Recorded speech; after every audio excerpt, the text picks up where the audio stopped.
Assalamualaikum warahmatullahi wabarakatuh. Perkenalkan, nama saya Dian Febian, NIM saya J1A120064, kelas R2, Prodi Teknologi Hasil Pertanian, Fakultas Pertanian Universitas Jambi, angkatan tahun 2020. Di sini saya ingin menyampaikan review ceramah mengetuk pintu langit, menebar damai di bumi dalam menjaga NKRI. Dalam rangka peringatan Isra Miraj Nabi Muhammad SAW 1442 Hijriah.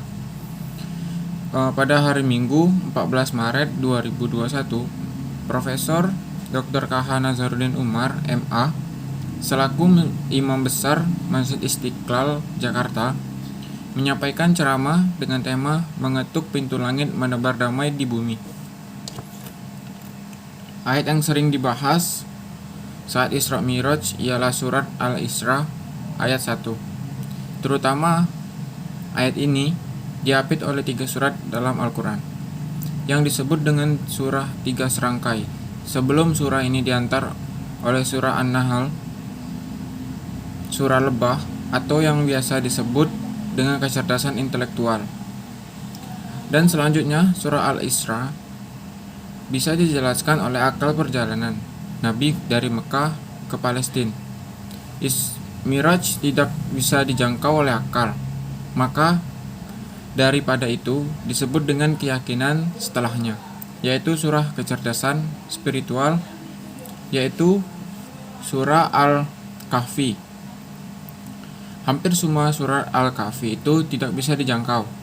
Apabila satu surah di awalnya dengan subhana atau tabarakah, artinya maha suci, itu mengisyaratkan ada sesuatu yang tidak bisa dijangkau oleh akal, tapi harus melalui keyakinan. Subhanallazi asra itu mentaati Nabi yang pasif dan Allah yang proaktif. Jadi tidak perlu kita menanyakan jaket apa yang digunakan Nabi, kendaraan apa yang digunakan Nabi, atau kenapa begitu cepat perjalanan dari bulan, apalagi matahari yang memerlukan waktu yang lama. Hal itu tidak usah dipermasalahkan. Subhanallazi asra artinya memperjalankan hambanya.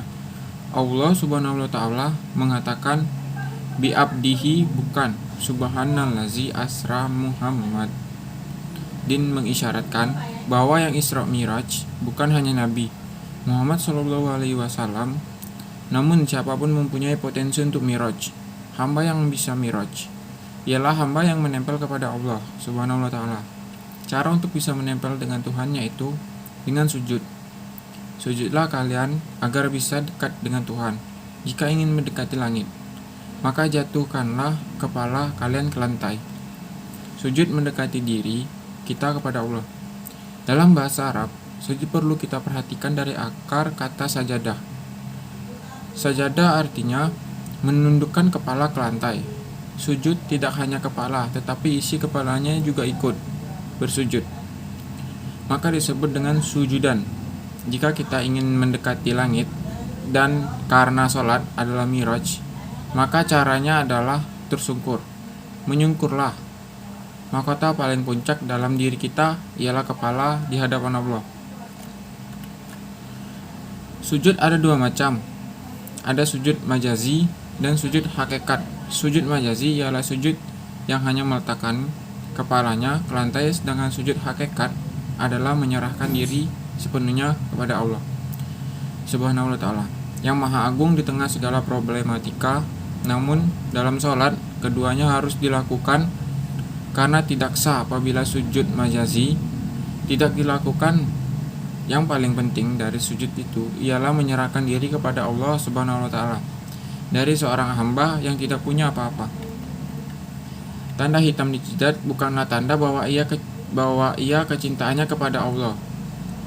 Apabila ada seseorang yang dengan sengaja membuat tanda itu, maka dia berdosa karena telah mengubah ciptaan Allah.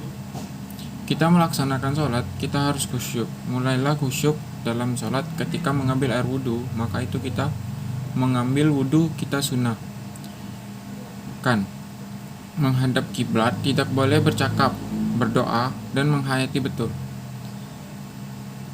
Salah satu kemampuan air wudhu ialah mampu membersihkan dan menjernihkan pikiran. Sekianlah yang dapat saya sampaikan. Mohon maaf apabila banyak kekurangan.